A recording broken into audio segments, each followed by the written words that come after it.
kami mau kasus ini dibuka kembali, ditindaklanjuti kembali, gitu. Ayolah, ada 2 anak yang tak berdosa harus menanggung nestapa. Mereka dipaksa jadi yatim. Anak-anak saya dipaksa jadi yatim. Hak hidup suami saya dirampas.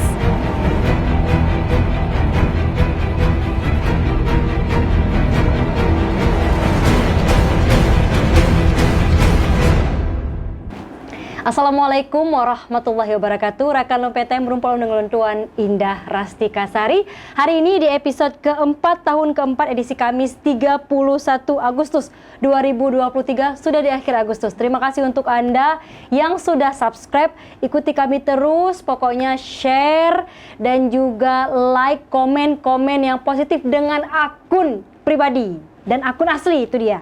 Karena memang komen-komen positif dari Anda yang membangun PTM, yang membangun kita semua, yang membangun informasi-informasi yang selalu kami sajikan, yang informatif, yang edukatif, yang pastinya juga bisa dapat memberikan pengetahuan-pengetahuan yang baru untuk Anda.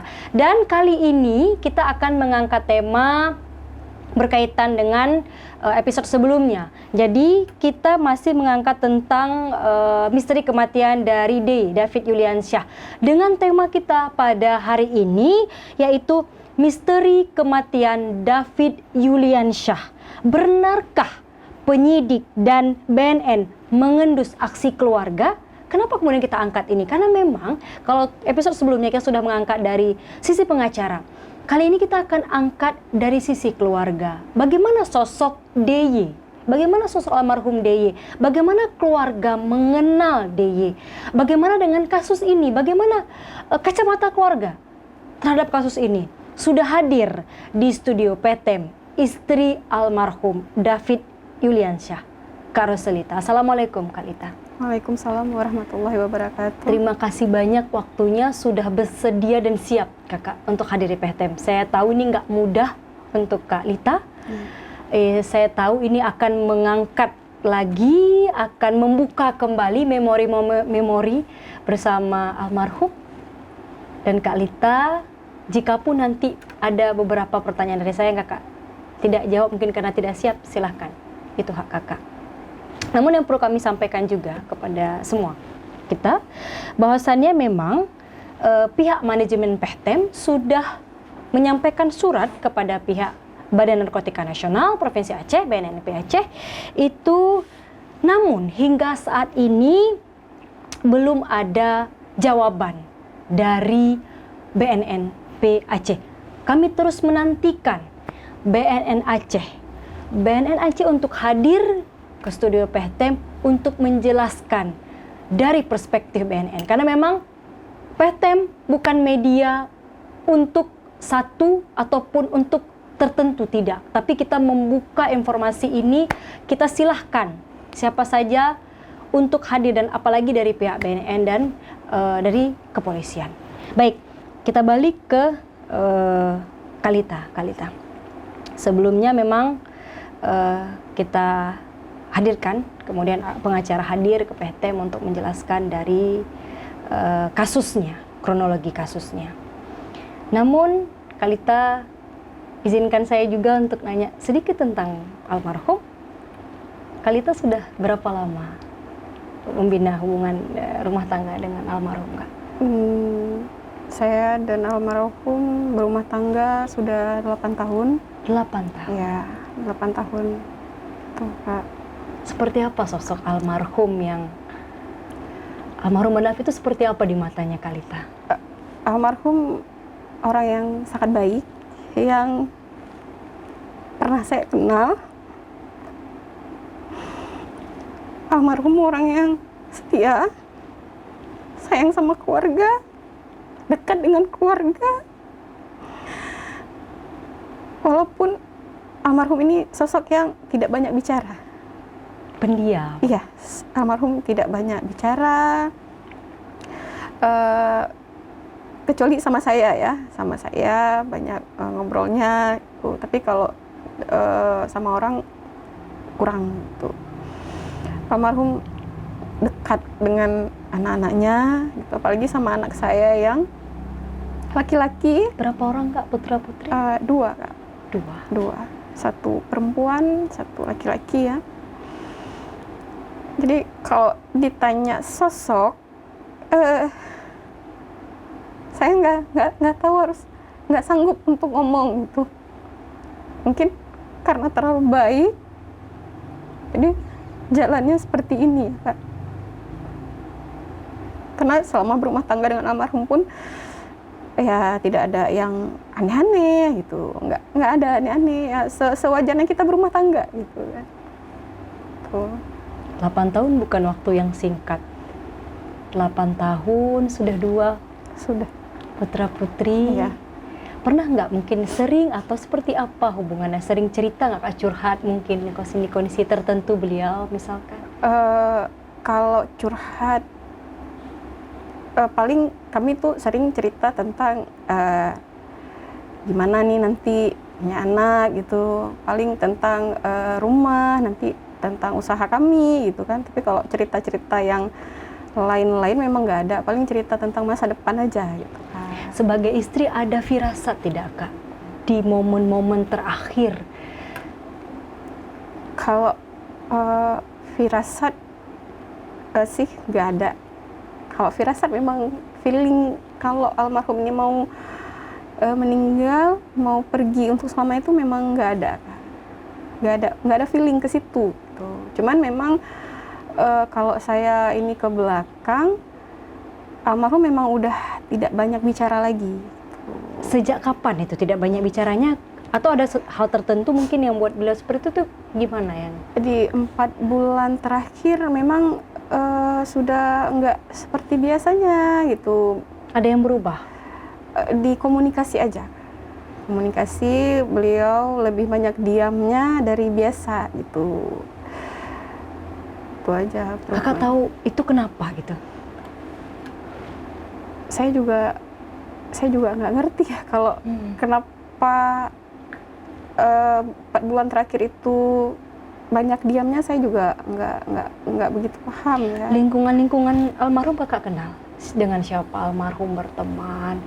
Hingga akhirnya kemudian almarhum dengan cerita pengacara almarhum ditemukan oleh BNN dengan menggunakan nafza. Itu dengan beberapa teman-teman lainnya. Kakak kenal dengan mereka? Teman-teman sebelum yang ini, kejadian ini saya kenal, saya tahu. Teman-teman duduk yang ngopi. yang dulu, yang sebelum sama ini saya tahu. Semuanya saya tahu. Jadi kalau misal pun mau pergi dari rumah, tetap almarhum pamit.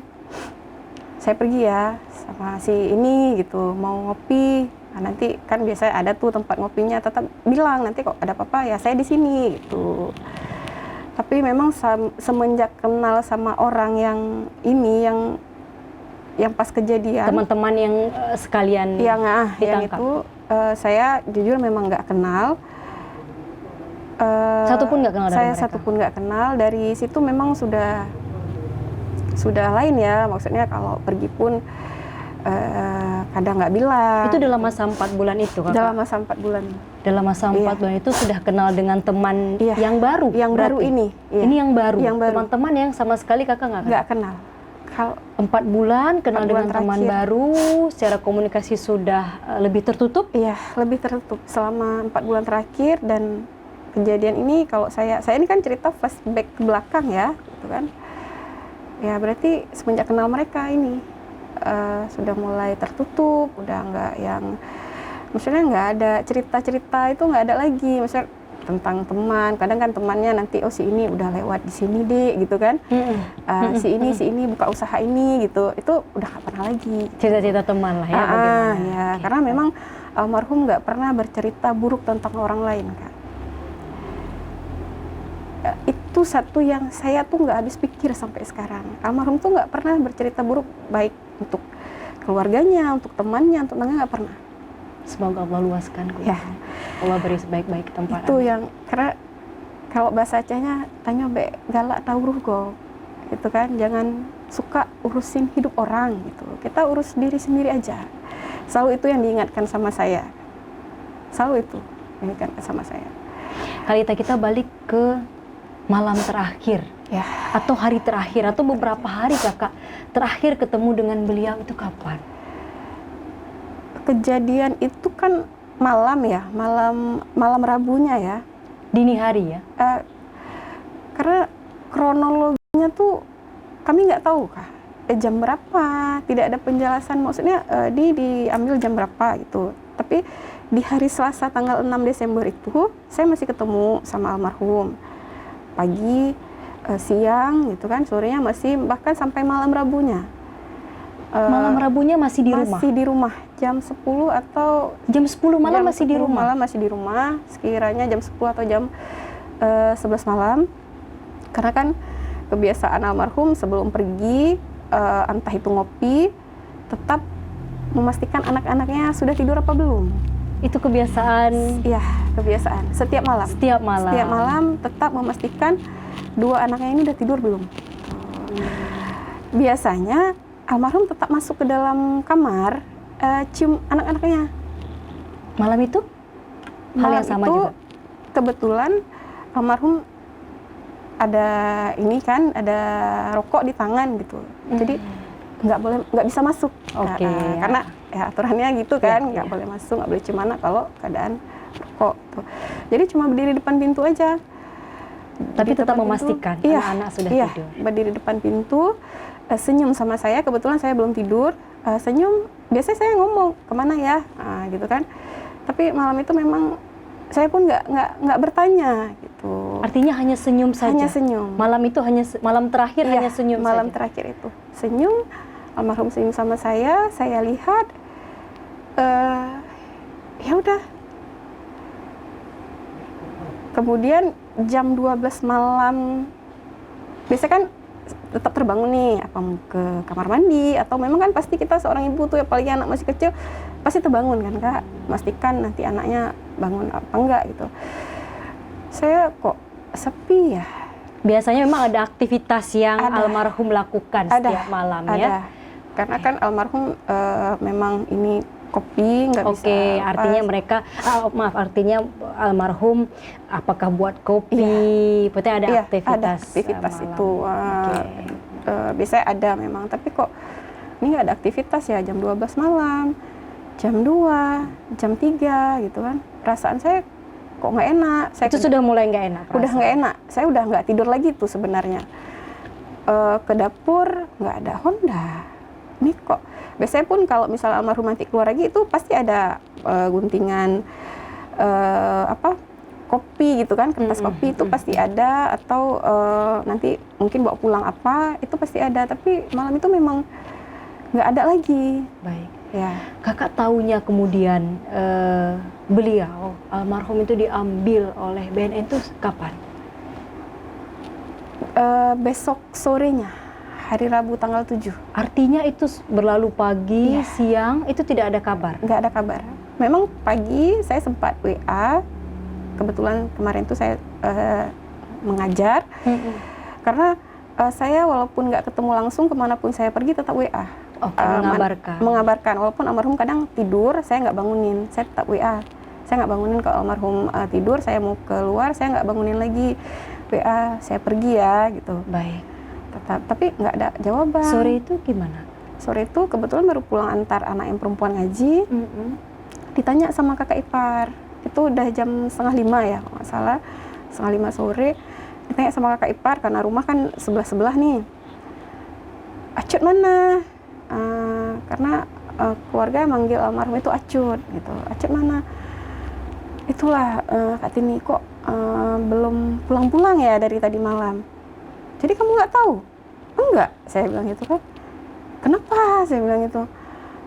Acut diambil sama orang BNN. Shock saya Kak. Awalnya shock gitu kan. Diambil? Di mana nih diambil? Kok tidak ada pemberitahuan? Yang ada dalam pikiran saya kan harusnya ada pemberitahuan. Kakak tahu sebelumnya almarhum menggunakan tahu? Kami cuma sekedar tahu Kak. Tahu, tapi memang saya tidak pernah melihat. Oke. Saya tidak pernah melihat. Gitu. Baik. cuma sekedar tahu gitu kan. Itu terus saya tanya sama kakak ipar, tahu dari siapa kok kok saya nggak dikasih tahu nih gitu kan. Tahu dari, kebetulan ada kerabat yang ini kasih tahu gitu. Oh, kami pikir oh ya udahlah nggak apa-apa gitu, nanti kalau dikabari kita ke sana gitu. Oke. Bayangan kami kan nanti dikabari sama BNN nih bahwa suami saya diambil, otomatis kan nanti kita akan bisa jenguk ya gitu. Itu bayangan kami seperti itu, Kak. Bayangan kakak seperti itu, tapi Iya. apa kenyataannya yang dihadapi? Dan kenyataannya tidak seperti itu. Sampai detik ini tidak ada pemberitahuan, tidak ada surat penangkapan Dari pihak BNN? dari pihak BNN. Tidak Lalu, ada. almarhum kan sempat dirawat. Nah, Momen kakak pernah ketemu tidak dalam masa-masa sebelum almarhum menghembuskan nafas terakhir? jadi kan diambil itu yang saya tahu tanggal 7 ya. Tanggal 7, berarti kan Rabu nih. Rabu, tanggal 8 Kamis. 7, 8 kami memang saya belum ketemu sama sekali. Jadi tiba-tiba di malam Jumatnya, sekiranya pukul 11 malam. Berarti itu Rabu, terus kemudian Jumatnya? Kamis malam Jumatnya. Kamis malam Jumatnya? Kamis malam Jumatnya, saya di WA sama saudara almarhum, minta foto BPJS. Berarti yang minta saudara almarhum, Iya. berarti bukan dari pihak Bukan. BNN? Pihak BNN tidak pernah mengabari saya sampai Baik. detik ini. Minta BPJS Iya. almarhum? Almarhum, tolong kirim foto BPJS acut gitu. Apa yang terfikirkan pada saat itu? Loh, ini udah capek kena pukul nih dalam hati saya gitu kan. Kakak Anda langsung ini udah capek kena pukul? Iya, firasat. Kenapa Anda bisa berfirasat seperti itu, Kak? Karena gini, feeling kita seorang istri ya, Kak. Pertama itu feeling seorang istri. Kedua, kok tiba-tiba suami saya dibawa ke rumah sakit. Sebelumnya itu sehat? Sehat. Sebelumnya almarhum sehat? Sehat. Almarhum sehat, tidak Sehat. ada gangguan Tidak. apapun Tidak. secara fisik dan mental? Tidak. Saya bisa pastikan suami saya dalam keadaan sehat. Kakak memastikan itu sebagai istri Iya, ya? sebagai istri. Sehat secara fisik dan Fisik. mental, tidak ada gangguan Tidak. apapun? Tidak ada, suami saya sehat secara fisik dan mental. Makanya kok tiba-tiba dibawa ke rumah sakit Oke. ya, gitu. Anda memberikan BPJS itu? Awalnya saya nggak mau. Harusnya pihak BNN yang minta langsung ke saya. Oke. Gitu kan. Saya mau menuruti ego gitu. Harusnya mereka yang minta. Tapi kata yang lain udah kasih aja gitu. Akhirnya setelah saya minta untuk diantarkan langsung Diantarkan langsung ke rumah artinya? sakit. Saya mau BPJS suami saya antarkan langsung. Sekalian saya mau lihat kondisinya. Oke. Kok tiba-tiba orang sehat dibawa ke rumah sakit gitu kan. Tapi ini hanya minta soft copy? Iya, foto aja. Difoto aja BPJS-nya. Karena tidak diizinkan untuk diantar langsung. Ya udah, akhirnya saya menurunkan ego.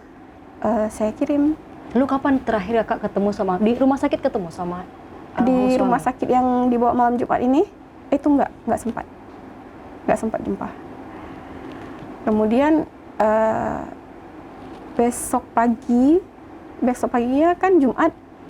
Jumat paginya sekitar jam 9, jam 10. Saya ditelepon sama adik almarhum. Kita sekarang ke BNN. Lihat acut dalam sekarat nih. Acut sekarat? Iya. Adik almarhum nelpon saya, kita segera ke BNN, acut kondisinya sekarat. Apa yang terpikir lagi? Udah, Kak. Udah jauh lah ya. Yang namanya, tadi kan semalam tuh sakit nih, di rumah sakit gitu kan. Ini kok dalam keadaan sekarat, saya udah pikiran saya udah jauh memang, berarti udah ya itu, Kak. Udah semakin yakin? Udah semakin yakin bahwa dihajar nih gitu. Udah semakin Disiksa yakin ini gitu. Suami Anda dihajar oleh siapa Anda terfikirkan? Oknum? Iya. Anda duga itu oknum dari BNN? Saya duga oknum dari sana. Oknum BNN? Iya. Karena logikanya, Kak, nggak mungkin orang yang sehat tiba-tiba masuk rumah sakit tidak didampingi oleh keluarga, tidak ada pemberitahuan dari pihak sana.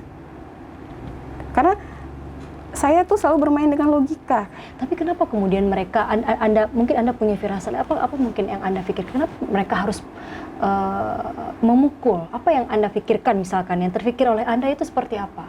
Karena kan banyak, ada beberapa cerita yang kita baca, ada beberapa kisah yang kita dengar, kalau sudah diambil, ya resikonya ya seperti itu. Jadi langsung terdoktrin di benak saya, ya suami saya nih pasti dipukul gitu. Baik. Anda ketemu pada saat di BNN? Ya, jadi kan langsung ke BNN waktu itu. Langsung ke BNN, sempat menunggu beberapa lama gitu ya, karena kan langsung masuk ke Jumat. Setelah tidak ketemu, malam terakhir itu Anda ketemu, bagaimana kondisi di BNN sebagai istri ya Kak ya? Maksudnya kan Anda pasti punya 8 tahun bersama, mungkin ada cerita-cerita sebelumnya, melihat bagaimana kondisi suami pada saat itu? Kondisi suami saya di ruangan itu ya Kak, di ruangan yang saya... Anda masuk ke ruangan berarti? Masuk ke ruangan suami saya, sudah melalui berapa proses, ketemu si ini, ketemu, akhirnya sampai diperbolehkan ketemu dengan almarhum suami saya. Saya pikir ya seperti orang-orang yang diambil lainnya, di sebuah ruangan, di sel gitu. Tapi pada kenyataannya yang saya lihat, suami saya tergeletak di atas kasur yang sudah bagi saya tidak layak. Tidak layak kita untuk tidur di kasur itu. Saya nggak tahu itu ruangan apa. Atapnya itu sebelah terbuka, teralis gitu aja, sebelah tertutup. Almarhum ngomong sesuatu sama kakak di situ? Udah nggak ngomong lagi Kak. Maksudnya gimana nggak ngomong? Maksudnya kondisi seperti apa sampai nggak ngomong lagi? Udah nggak ada komunikasi lagi. Nggak ada komunikasi. Waktu saya pertama kali jumpa, pertama kali ngelihat, ya udah almarhum nggak ada respon apa-apa. Nggak ada respon, maksudnya kayak orang normal biasa. Misalkan kita kan dijumpai atau apa kan pasti ada obrolan gitu. Apa yang kakak ucapkan? Kata apa yang kakak ucapkan pertama kali ketika ketemu almarhum itu apa? Paling saya ngomong ya gitu kan. Tapi karena saya panggil almarhum kan ayah gitu kan, ya nggak ada jawaban. Masih, loh ini kok lain ya? Nggak ada jawaban tuh gimana? Kondisi ruangan tadi seperti Anda ceritakan. Tapi bagaimana kondisi fisik, kondisi wajah terutama yang... Jadi pertama kali melihat itu kan almarhum kan tergeletak, terbentang gitu kan. Ginilah tertidur. Saya bangun, ditarik langsung sama adik almarhum karena kebetulan langsung terjemur. Almarhum kena terik matahari itu langsung ke tubuh almarhum, lalu ditarik sama adik almarhum. Saya sempat gitu kan, coba berusaha untuk ngobrol tapi nggak ada jawaban. Wajahnya itu ada goresan luka. Di sebelah mana? Sebelah kanan ya. Dan itu tidak ada sebelumnya? Sebelumnya nggak ada. Wajah suami saya memang sudah area berubah. pipi? Area sini. Seingat saya ya, di sini ada goresan panjang, di sini ada di sekitaran kening ada luka terbuka. Goresan itu apa? Maksudnya goresan seperti apa goresannya? Yang terbuka juga itu seperti apa? Luka Kak. Luka seperti cakaran ya, seperti dicakar ya, seperti itu ya. Tapi kan yang terbuka. Di bagian ini di sini. Kening. Di kening. Terus ini udah dibilang kering enggak kering juga, dibilang basah juga enggak basah juga. Masih seperti luka baru. Dan raut wajah suami saya sudah berubah, wajahnya sudah berubah. Dan tidak ada komunikasi lagi? Enggak ada komunikasi. Saat saya ngobrol, almarhum cuma jawab, nggak tahu, sama aduh mak. Nggak tahu, aduh mak. Hanya itu? Hanya itu. Ya, nggak tahu. Ya, aduh mak. Cuma itu aja. Saya sebelumnya sehat. Masih senyum? Iya, masih senyum. Saya sulangkan air, dan di situ cuma ada air kemasan satu doang gitu, sama kue satu. Oke, baik.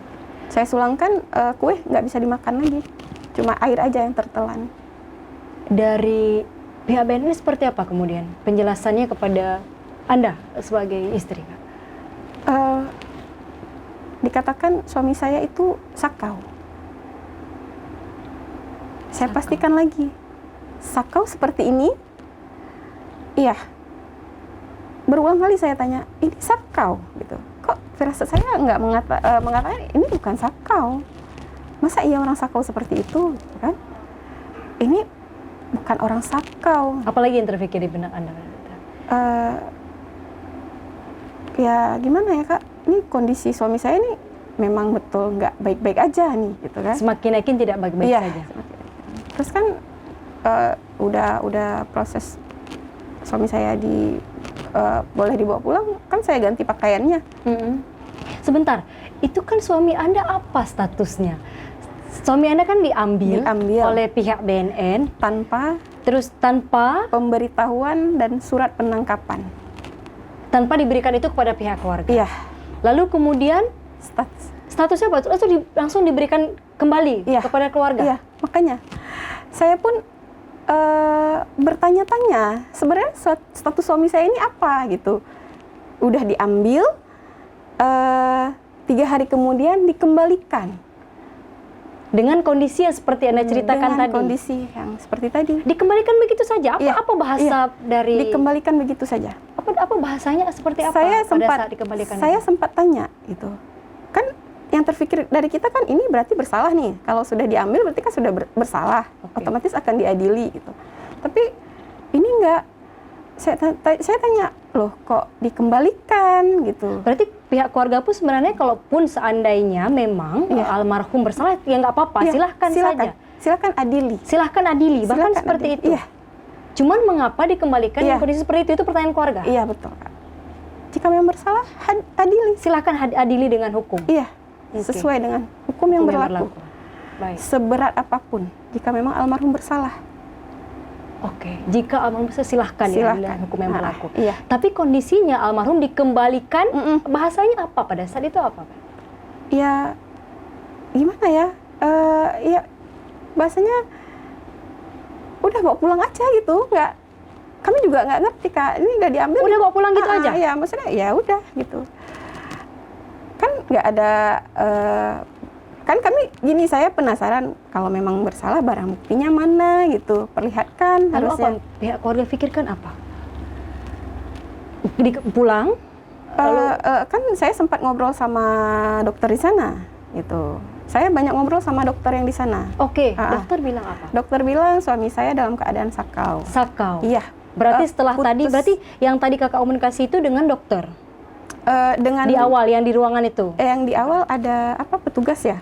Petugas. Nah, di situ sempat ada petugas itu mengatakan begitu juga. Lalu ketemu dengan dokter? Ketemu dengan dokter, karena dokter yang inilah boleh pulang atau tidaknya kan dari dokter. Iya, persetujuan dokter. Iya, Oke. Dan dokter juga mengatakan itu sakau. Sedang putus zat ya? Putus zat seperti itu. Kok sakau ya gitu kan, cerita-cerita kok. Saya masih belum ini kok sakau. Tanda tanya besar untuk Tanda tanya besar. Sakau apa ya seperti itu gitu. Sampai nggak kenal lagi dengan keluarga, sampai nggak bisa ngobrol lagi, apakah seperti itu sakau? Oke. Gitu. Terus kan, jadi bisa dibawa pulang ya dok? Saya bilang gitu kan. Iya bisa dibawa pulang. Loh kenapa dibawa pulang? Karena kan, loh ini kan tadi diambil nih, harusnya kan diadili dulu gitu, tapi kok tiba-tiba bisa dibawa pulang? Karena abis itu dokternya bilang gini, karena barang bukti yang ditemukan sedikit. Barang bukti yang ditemukan sedikit? Sedikit. Tapi barang buktinya tidak diperlihatkan sampai sekarang. Oke. Nah, jadi kan karena... Itu dokter yang bilang? Iya. Karena dokter bilang sakau, saya kan takut nih Kak. Itu dokter yang bilang barang buktinya sedikit? Iya. Karena barang buktinya sedikit. Oh. Berarti Anda cuma menemui yang tadi ada petugas itu dan dokter? Iya. Tidak ketemu dengan yang lain, lalu bawa pulang begitu? Iya. Karena kan setahu saya mereka kan diambil 5 ini, termasuk almarhum. Saya tidak menjumpai yang 3 orang lagi. 5 berarti 1 orang lagi siapa? 1 orang lagi saudara RS yang kebetulan katanya dia yang mendampingi suami saya waktu di rumah sakit malam Jumat itu. Nah, jadi pas di BNN yang banyak ngobrol sama kami yang si RS ini. Oke, setelah dari BNN itu bagaimana proses yang Terus kan karena dokter bilang tadi almarhum suami saya sakau, saya kan jujur takut. Bayangan saya sakau ini ya gimana gitu, nanti kalau saya bawa pulang nih gimana nih, raung-raung nanti apa segala macam. Dokter, saya nggak mau dibawa pulang, saya bilang gitu kan. Saya nggak mau dibawa pulang karena saya di rumah cuman berempat nih, gitu, nggak ada orang lain, nggak ada yang bisa kakak, dampingi. almarhum dan anak Gitu. Kalau kenapa gitu kan? Karena kan sakau dalam pikiran saya kan tanda kutip nih, nah gitu. Oh ya udah kita rehab aja gitu. Itu saran dari dokter. Ya udah direhab aja gitu. Rehabnya di mana ya dok? Gitu kan. Terus dokter kan ngejelasin rehabnya gini. Karena dokter katakan kalau dibawa pulang nanti jam malam nanti bisa jadi almarhum nanti cari kawannya atau segala macam gitu kan. Karena dokter bilang seperti itu. Jadi saya nggak berani untuk dibawa pulang ke rumah. Oke. Ya udah dok, rehab aja lah. Rehab saja akhirnya memutuskan untuk rehab di rumah sakit RSJ ya. Rumah sakit jiwa. Rumah sakit jiwa. Berarti itu hari itu langsung dibawa ke rumah sakit jiwa? Iya, hari itu karena kan kami pikir biar cepat sembuh nih, biar cepat hilang sakaunya gitu kan. Jadi bisa normal seperti biasa nanti direhab. Artinya keluarga gitu. pun ikhlas kalau diadili, tapi pun kalau kondisinya pun ikhlas kalau direhab dan sembuh gitu. Iya, gitu. Maksudnya kan diambil sehat harusnya dikembalikan dalam keadaan yang sehat juga. Baik. Di rumah sakit jiwa kemudian apa yang sampai akhirnya almarhum meninggal? Jadi di rumah sakit jiwa kan kami sampainya itu udah maghrib ya Kak. Karena proses di BNN itu lama sekali. Dari pagi itu ya? Ya pagi itu pokoknya kami udah maghrib lah sampai di rumah sakit jiwa itu maghrib. Malah yang lucunya dari BNN itu almarhum disuruh bawa pulang pakai mobil pribadi. Tadinya mobil pribadi, tapi ini akhirnya difasilitasi? Iya, karena alasannya mobil dicuci. Loh, kan mereka yang ambil nih, harusnya kan mereka yang antar ya, harusnya kan mereka yang mengembalikan. Kalau memang gimana ya, kok kita orang awam pikir gitu. Bagaimana kan? Akhirnya mereka memberikan fasilitas ya untuk udah, pengantaran itu ke rumah sakit jiwa? Kami nggak mau, kami minta didampingi. Akhirnya mau didampingi. Akhirnya dengan fasilitas dari BNN, ya. Mobil dari BNN itu sampai ke rumah sakit jiwa. Iya, rumah sakit jiwa. Setelah diperiksa, suami saya katanya demam. Petugas jaga di sana katakan suami saya demam. Terus udah diperiksa segala macam. Udah sempat ambil obat. Harusnya malam Sabtu itu kan udah masuk Sabtu malam ya. Harusnya dirawat. Sudah dikatakan sama saya harusnya dirawat. Opname. Ya udah nggak apa-apa. Nama tiba-tiba salah satu petugas jaga itu telepon dokter, nanya ini gimana nih, ini langsung kan kita kan maunya kan nanti direhab nih, harusnya kan suami saya di nafza, tapi karena kebetulan almarhum dalam kondisi yang demam kan nggak boleh langsung dibawa ke nafza. Jadi setelah mau diopname, mau dirawat, petugasnya nelpon dokter, kebetulan dokternya lagi di luar, Kata dokter di situ saya nggak jumpa dokternya, nggak tahu, langsung dibawa ke nafza aja. Langsung dibawa ke nafza dengan kondisi demam. Demam yang biasa atau demam seperti apa? Tapi demam. Demam. Memang tubuh suami saya waktu itu udah hangat. Artinya dokter nggak apa-apa, silahkan langsung direhab saja. Dibawa langsung ke nafza. Nafza itu maksudnya apa? Ruangan nafza kah atau apa? Rehab kah? Tempat rehab. Tempat rehabnya. Tempat rehab, ya. Jadi tanpa harus persetujuan dokter, udah langsung langsung nyampe ke rumah sakit jiwa dengan kondisi yang demam. Perawat telepon dokter. Itu yang sudah dengan kondisi seperti itu udah rehab saja. Ya, rehab saja. Tapi kan Kak, sedikit waktu di BNN itu kan saya sempat ganti baju suami saya. Iya. Itu kan tadi nggak ini ya. Suami saya kan waktu kami jumpa, saya lihat dipakaikan baju tahanan. Oke. Saya tanya sama salah satu petugas di situ, kenapa suami saya dipakaikan baju tahanan, yang satu lagi enggak. Yang satu itu maksudnya orang yang dalam satu ruangan yang sama? Yang diambil sekalian. Oke. Kan ada 5 ya 5 di sini ya? 5 termasuk. Termasuk suami, almarhum suami, tapi cuma satu orang di situ. Orang. Ya, yang mendampingi suami saya satu orang. Oke. Dia nggak pakai baju tahanan, dia Apa masih. jawabannya? Baju almarhum basah. Baju almarhum Basah. makanya diganti dengan baju tahanan. Pokoknya baju tahanan, kain sarung kan dipakaikan kain sarung, tapi bukan punya suami saya, Oke. itu punya tahanan lain katanya. Baik. Apa yang misalkan Anda pada saat itu ngapain? Kan udah selesai mau diambil untuk dibawa pulang, dibawa lah gitu. Kan saya izin nih ganti pakaiannya. Ganti pakaian, ganti bajunya. Ganti baju. Kan nggak mungkin saya pakein baju, kita keluarin pakai baju tahanan. Waktu saya buka baju almarhum, saya ngelihat kok biru-biru ya di sini. Oke, lebam. Biru-biru lebam gitu. Saya tanya lagi sama petugas yang tadi, yang sama. Bang, ini kok almarhum suami saya ini kok biru-biru gitu kan, kok lebam.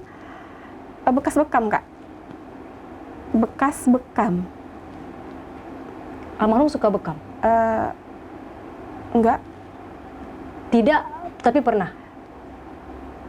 Maksudnya Anda tahu itu? Seingat saya almarhum memang tidak pernah bekam ya. Tidak pernah bekam bahkan. Seingat saya almarhum tidak pernah. Kenapa itu bekas bekam? Kalau secara kita lihat itu bukan bekas bekam. Karena kalaupun kita nggak pernah bekam, kita tahu dong bekam itu seperti apa. Iya, fotonya pada episode lalu juga diberikan oleh pengacara. Ya. Keluarga. Terus kan bekam, ya udah. Apa yang Anda kata? Ya sudah gitu. Iya, saya mikir. Anda fokus untuk merawat. Ya udah. Tapi kan saya tanda tanya di situ, memang tanda tanya, kok bekam di sini ya, bukannya bekam di belakang sini kan, Kak? Oke, baik. Karena bekamnya pokoknya biru-birunya tuh nggak masuk di akal gitu, nggak wajar gitu. Ya udah, saya kira ganti pakaian. Baik. Ya udah. Kita ke rumah sakit jiwa. Rumah sakit jiwa. Terus kemudian kapan pihak keluarga dikabarkan almarhum meninggal?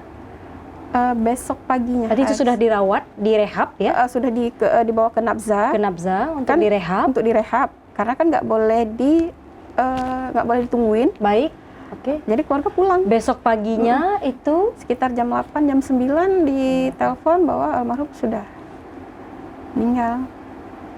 Tuh. Waktu di Nabza aja kan ada tuh petugasnya kan baca nih, apa sih hasil apa, saya nggak ngerti tuh. Saya sempat dengar gitu, Sakau kok kayak gini. Petugas Nabza sempat ngomong gitu kan, dia ngomong sendiri setelah baca itu kan, Sakau kok kayak gini gitu. Jadi di situ saya mikir, jadi sebenarnya apa yang terjadi dengan suami saya? Apa yang terjadi? Kejanggalan apa lagi yang Anda lihat dalam proses ini, Kak Lita? Apalagi sebagai istri, apalagi yang Anda lihat? Rekaman CCTV nggak dikasih nih, Kak. Rekaman CCTV itu di mana? BNN. Di BNN? Iya. Tidak pernah diperlihatkan. Oke. Hasil visum tidak pernah diperlihatkan. Hasil otopsi juga. Sampai hari ini? Iya. Apa yang dikembalikan yang dikembalikan kepada keluarga itu apa? Tidak ada satupun. Hanya motor. Motor? Iya, motor dan dompet dan handphone. Handphone. Kebetulan handphone suami saya itu dalam keadaan terblokir. Dikembalikan dalam keadaan terblokir. Terblokir. Iya. Dan handphone itu di tangan salah satu petugas di sana. Sebelum dikembalikan. Iya, sebelum dikembalikan. Ya, jadi yang dikembalikan cuma handphone yang dalam keadaan terblokir, dompet dan motor. Baik. Jadi sekarang pakaian suami saya kemana? Pakaian juga tidak dikembalikan. Jadi 3 barang itu saja yang dikembalikan. Iya. Motor, handphone, dan dompet. Iya. Sampai helm pun tidak ada. Helm tidak ada. Ya. Baik. Jadi yang jadi pertanyaan sekarang di antara semua itu pakaiannya kemana? Harusnya udah kering dong, ya? Tadi basah. Basah. Tadi basah. Oke. 8 bulan sudah berlalu. Sudah 8 bulan berlalu. Ya.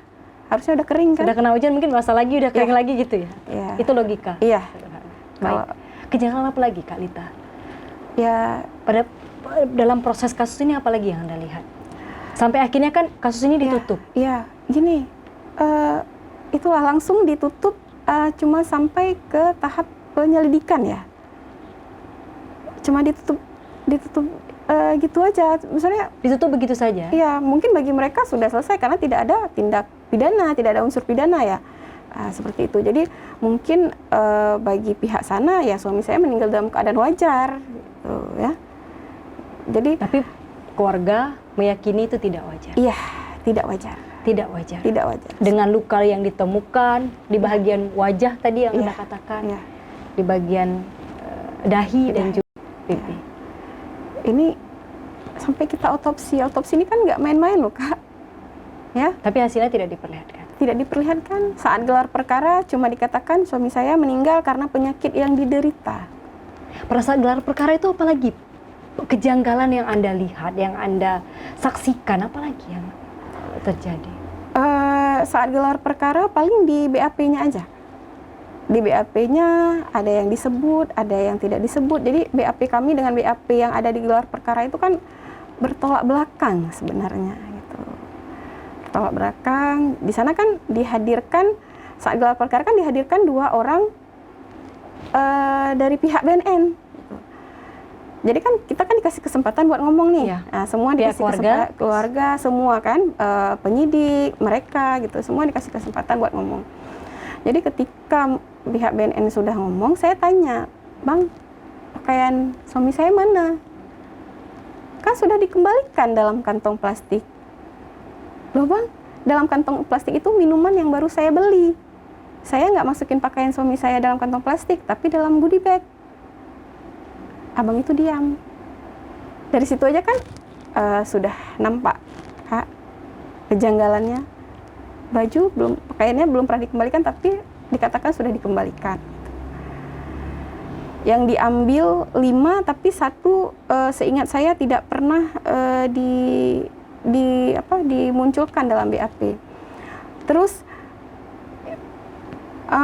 pihak yang mengambil suami saya malam itu tidak pernah disebutkan dalam BAP. Siapa Siapa-siapa saja? Jangankan nama, inisial pun nggak ada. Gitu. Berarti disebut hanya almarhum? Ya, hanya almarhum sama yang 3 orang tadi nih Kak. RS, RR, dan I. Yang ditangkap sekalian? Iya, Itu ada 5 ya? Iya, harusnya 5. Termasuk. Berarti yang disebut cuma 4? Iya, yang disebut cuma 4. Termasuk almarhum? Iya, itu. Jadi kalau dari gelar perkara yang saya lihat kok seperti memvonis suami saya gitu. Jadi kok lebih menjatuhkan almarhum. Sedangkan di sini kan sekarang statusnya korban. Sama hidupnya statusnya tuh tidak ada dikasih tahu gitu kan. Ini sebenarnya apa? Kemudian kejadiannya seperti ini. Kejanggalannya sebenarnya banyak sekali ya. Kalau secara logika kan nggak masuk di akal. Nggak masuk di akal gitu. Kak Lita, terima kasih banyak. Ya, Harapan keluarga Kak Lita? harapan keluarga, kami mau kasus ini dibuka kembali, ditindaklanjuti kembali, gitu. Ayolah, ada 2 anak yang tak berdosa harus menanggung nestapa. Mereka dipaksa jadi yatim. Dipaksa ya Kak. Anak-anak saya dipaksa jadi yatim. Hak hidup suami saya dirampas. Sekarang saya harus menjadi tulang punggung keluarga. Saya harus bekerja Kak. Orang tua saya ikut, gimana ya Kak ya? Jadi dengan keadaan saya sekarang, orang tua saya yang kebetulan ayah saya juga sudah meninggal, jadi biasanya saya 24 jam sama anak. 24 jam. Saya nggak pernah tanpa anak. Jadi semenjak kejadian ini, semenjak saya harus berjuang untuk anak-anak, nanti anak satu sama neneknya, yang satu sama pamannya, satu sama bundanya. Jadi yang biasanya saya 24 jam sama anak-anak sekarang udah nggak lagi gitu. Jadi tolong kami mohon keadilan. Sebagai masyarakat biasa kami mohon keadilan. Ada 2 anak yatim ini, Kak. Tolong dong dilihat gimana ini. Bagaimana pertanggungjawabannya, itu aja. Kami mau pertanggungjawaban dan keadilan. Pertanggungjawaban. Iya, pertanggungjawaban. Ambil sehat, kembalikan sehat. Kalaupun terjadi seperti ini, kenapa? Iya. Itu pertanyaannya. Iya. Pertanyaan dari pihak, pertanyaan dari keluarga, Iya. pertanyaan besar. Iya. Ada apa? Ada apa? Kenapa cuma suami saya? Dibuka kembali, kenapa hanya almarhum? Iya. Sementara ada 4 lain, Iya. yang Anda tahu 4 yang lain ini seperti apa kondisinya? Sehat-sehat aja, Kak. Dan masih di dalam, Di masih luar. ditahan? Sudah bebas? Udah bebas. Sudah bebas? Dari kayaknya sebelum kami jumpa sama almarhum sudah bebas. Bahkan sudah bebas sebelum jumpa dengan almarhum? Iya. Baik. Udah udah bisa apa ya, di medsos udah inilah. Saya lihat medsosnya aktif. Sudah gitu. aktif kembali di medsos. Baik. Medsos. Berarti harapan keluarga untuk dibuka kembali. Siapa dan kenapa? Apa yang terjadi? Iya, kami mau tahu apa yang sebenarnya terjadi. Kalau memang benar dugaan kami ini dianiaya, kami ingin tahu siapa pelakunya. Siapa pelakunya? Karena nggak mungkin, memang nggak mungkin ya orang yang awalnya sehat bisa seperti ini. Itu. Siapa pelakunya? Iya, siapa pelakunya? Kami minta diusut, minta dibuka kembali. Kasus ini dibuka kembali, kasus ini diusut kembali. Iya, Oke. Dari pihak kepolisian khususnya. iya, benar. Kak Roslita, terima kasih banyak waktunya untuk Pehtem sudah menceritakan. Pasti nggak mudah. Sangat sulit, sulit sekali ya. Yang sabar, Kak. Ya. Terima kasih banyak. Terima kasih juga untuk Anda, rekan Pehtem. Dan jangan lupa pastinya untuk subscribe dan komen-komen yang positif. Harapan dari keluarga dan Pehtem membantu ini untuk kita membuka kasus ini dengan media Pehtem. Saya pamit. Assalamualaikum warahmatullahi wabarakatuh. Insyaallah, sampai jumpa.